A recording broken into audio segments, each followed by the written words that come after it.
I caught my horrible sister kissing my boyfriend despite getting married in a few months, so I told her fiancé and exposed her lies. I was 27 when the scaffolding of my quiet life began to groan, long before it actually collapsed. For 3 careful years I had dated Daniel. Cinema on Tuesdays, farmers market coffees on Saturdays, a shared subscription to streaming comfort shows and the predictable sway of compromise that made our fights end in murmured apologies before sleep. He was the kind of boyfriend my friends' mothers admired, courteous, financially sensible, reliably early for dinner reservations. I liked that steadiness because the rest of my family felt carved out of storm clouds. My older sister Lily, 5 years ahead of me in age, had always taken up most of the oxygen in any room.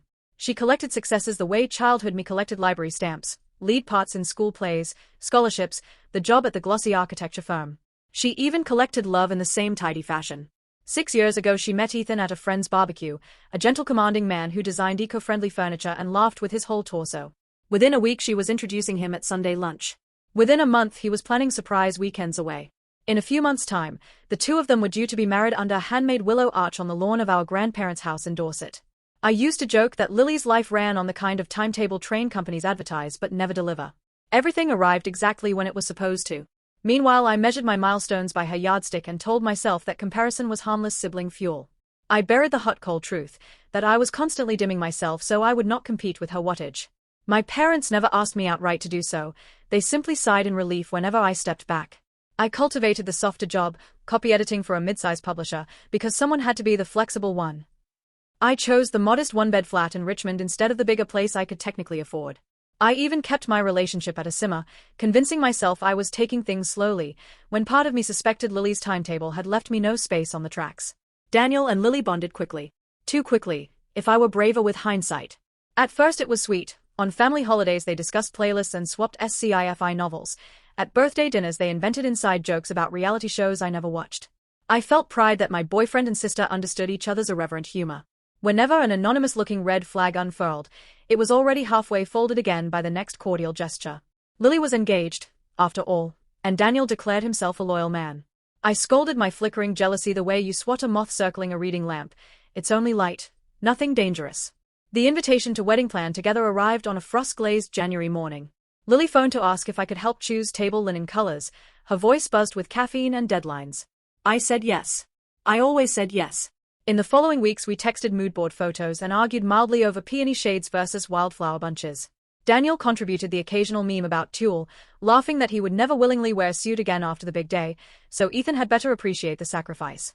One Friday afternoon in late February, I stumbled across a blog post about handmade paper lanterns stitched with pressed flowers, a whimsical idea that screamed Lily.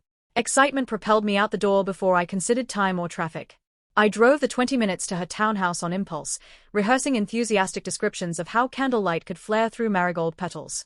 The neighborhood's birch trees rattled in the wind as I parked. That was when I noticed Daniel's car. I remember the moment like a needle scratch across a vinyl track. His bronze hatchback sat in Lily's driveway, passenger door slightly ajar as if he'd climbed out in a hurry. 2 thoughts split down my spine. The first, of course Daniel might drop by to discuss the playlist. I'd heard Lily mention that Ethan had a late client meeting and she needed help adjusting a slideshow for the caterers. The second thought was harder-edged, an old suspicion I'd smeared over with optimism. I killed the engine and told myself to breathe. Yet I didn't ring the doorbell. That choice was subconscious. Instead I followed the narrow side path of Riverstone Lily used as a herb border, coming up alongside the living room window. The curtains were half-drawn, more to invite afternoon sun than to shield anything.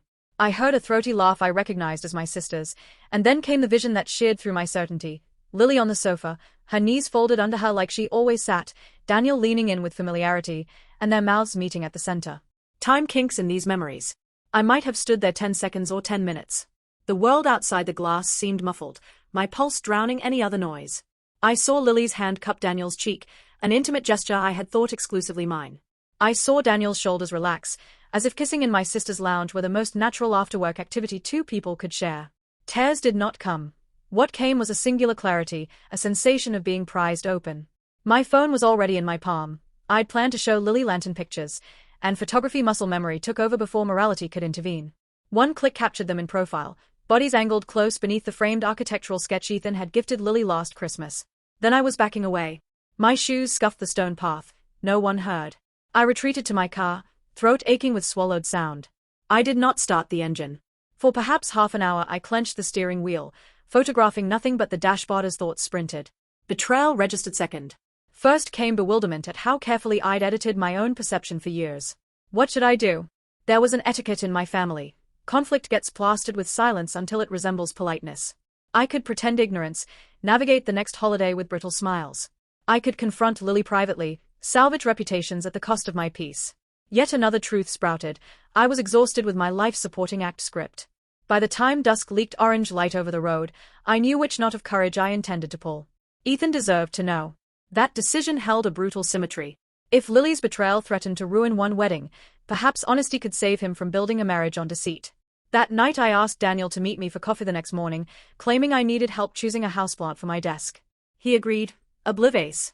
I spent the night on my sofa wearing yesterday's jeans, scrolling our 3-year photo archive. Every smile felt counterfeit now, even though yesterday I'd sworn those moments were real. I drafted mental speeches about storms and thresholds and self-respect, rejecting any script that portrayed me as meek. The coffee shop smelled of cinnamon when Daniel arrived. Light fractured through the window panes, striping his face, and I wondered if the world would ever look ordinary again. I began softly, no need for drama, by explaining that I had visited Lily unannounced, intending to share lantern ideas.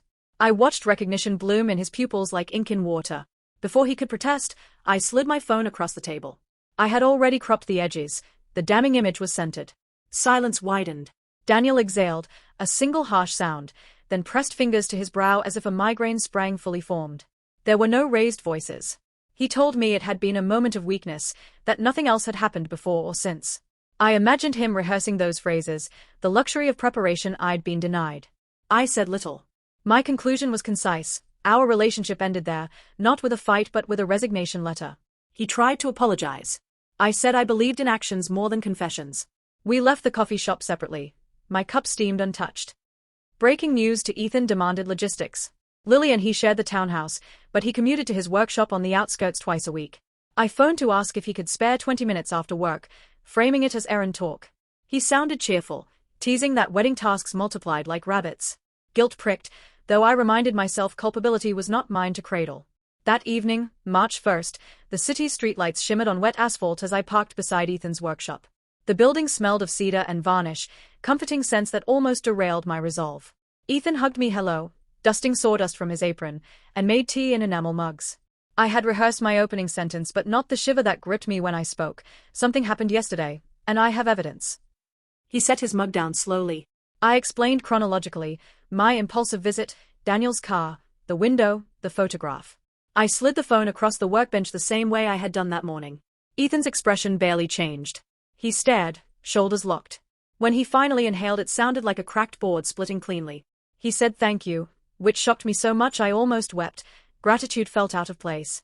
But he clarified, gratitude for telling him now, not months into marriage.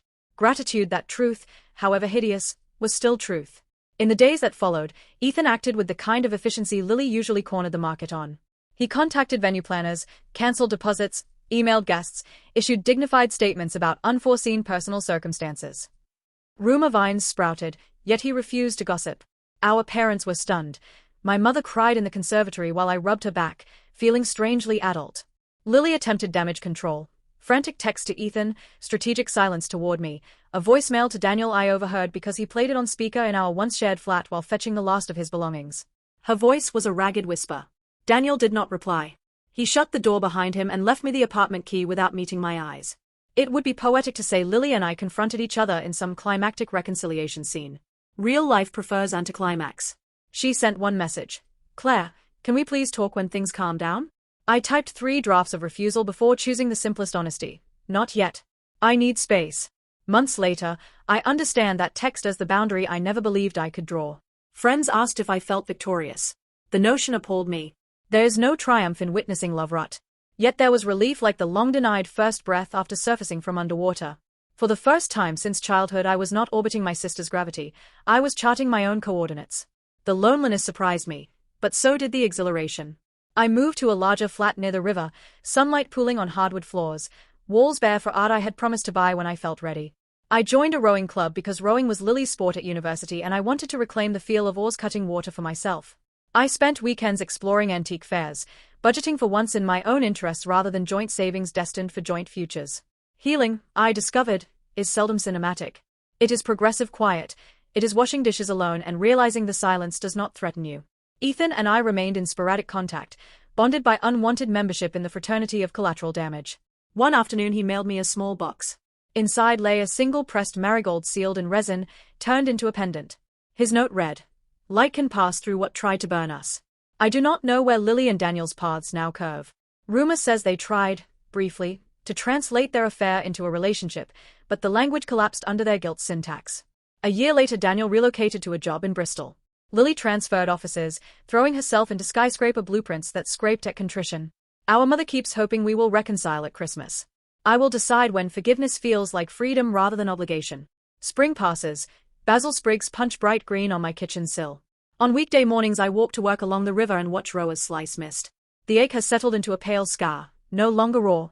Occasionally I catch a reflection in shop glass and almost do not recognize the upright bearing, the unslouched shoulders. This, I remind myself, is what stepping out of shadows looks like. One evening, precisely 733 days after the nearly wedding that never was, I host friends for dinner around a second-hand oak table I sanded myself. Conversation hums, candles flicker behind marigold-colored lanterns I finally crafted. Somebody toasts to new chapters. Glasses clink. I do not flinch at the phrase anymore. Later, when the last dish is stacked and the playlist hushes, I step onto the balcony. The city skyline glitters in complicated forgiveness. I think about Lily, not with rage, not with envy, but with a distant hope that she, too, is learning the taste of honest air. I send a silent wish across rooftops. May we both stop mistaking brightness for warmth. In the cool hush I breathe a promise I once feared to make aloud. I will never again shrink to fit someone else's storyboard. The stars do not answer. They do not need to. The river keeps rolling, and for the first time its dark current feels like possibility rather than peril. What do you think of this story? Let me know your thoughts in the comments, and thanks for listening.